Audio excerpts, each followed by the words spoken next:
Hello friends, स्वागत है आप सभी का आपके अपने YouTube channel way of knowledge पे। और आगे का हम अपना कंटिन्यू करते हैं।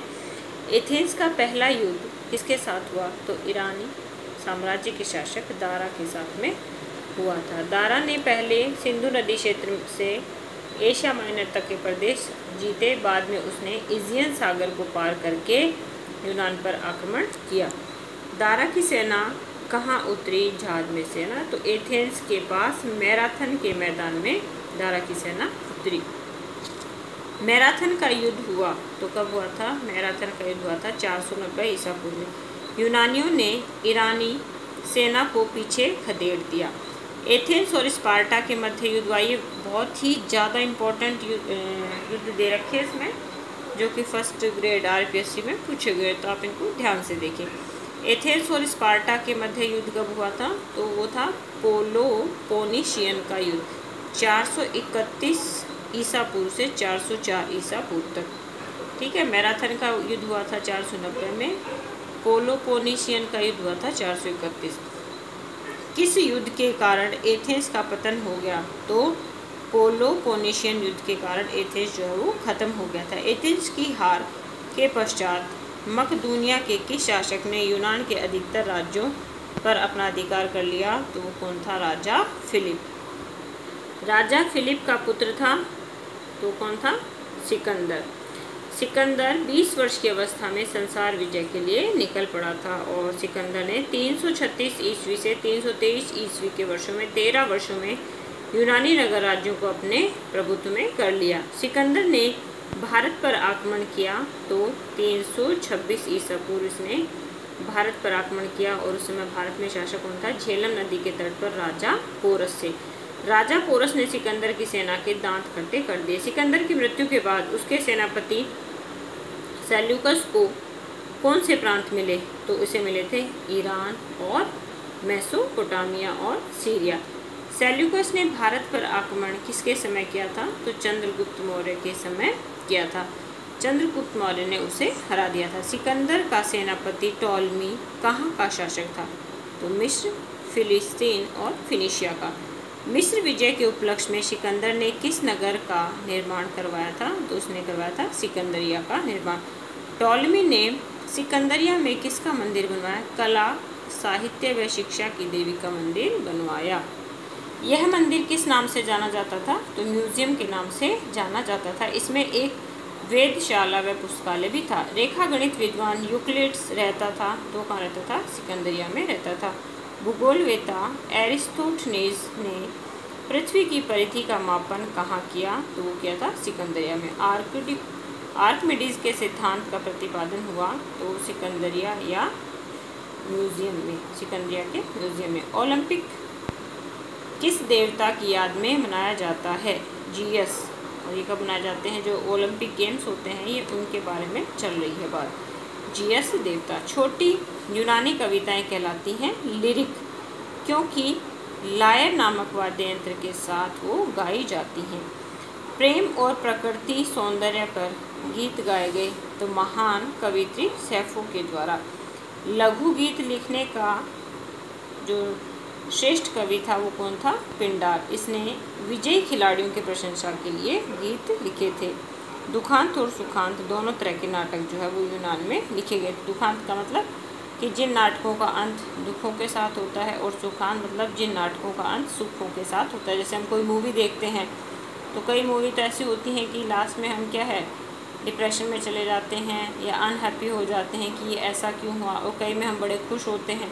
तो वही चीज़ नाटक के साथ होती है। यूनानी नाट्यशाला के खंडर आज भी कहाँ देखे जा सकते हैं? तो एजियन सागर के निकट। यूनानी दुखांत नाटक के संपादक थे प्रोमीथियस, बाउंड के लेखक एशिलस। यूनानी दुखांत नाटकों में के लेखकों में सर्वश्रेष्ठ थे तो वो थे सोफोवलीज।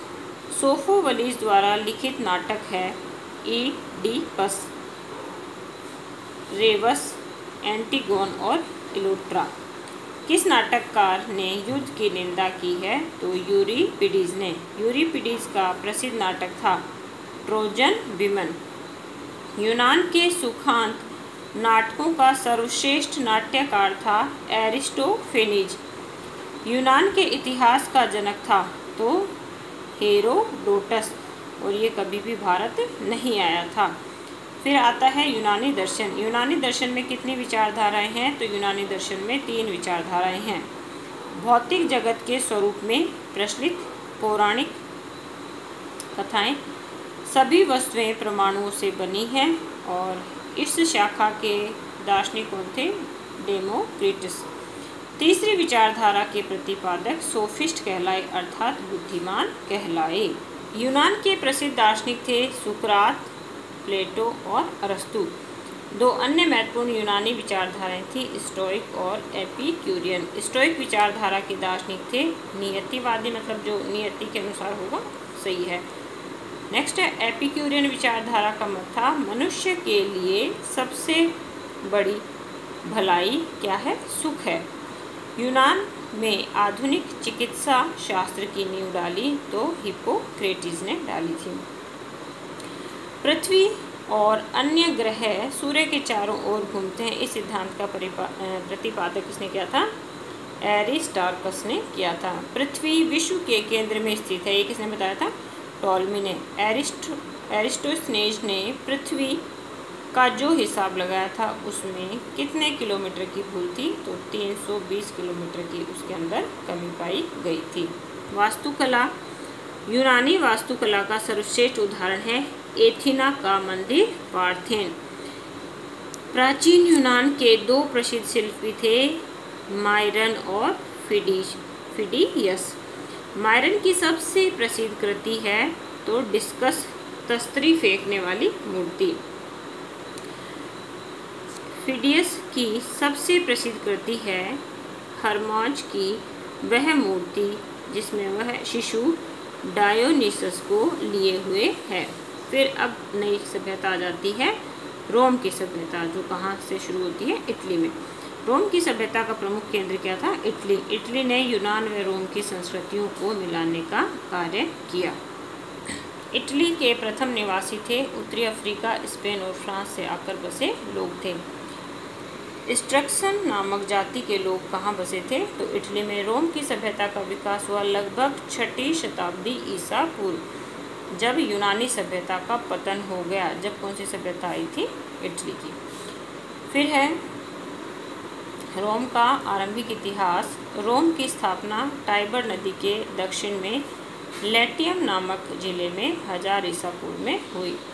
रोम में सबसे अधिक शक्तिशाली होती थी वहाँ की सीनेट राजा और सभा के प्रस्तावों को अस्वीकार कर सकती थी। किस शताब्दी में राजा का पद समाप्त कर दिया गया था? तो 6ठी शताब्दी में इसका अंत कर दिया गया था और गणतंत्र की स्थापना की गई थी। तो आज की क्लास में बच्चों इतना ही, बाकी हम अगली क्लास में देखेंगे। 2-3 वीडियो और बनेगी जब जाके इसका फर्स्ट चैप्टर कंप्लीट होगा। और आप ध्यान से इन क्वेश्चंस को पढ़ें और अपना नोटबुक को लेके बैठें, उनमें इनको अपना तैयार करें। मेरी वीडियो देखने के लिए आप सभी का धन्यवाद।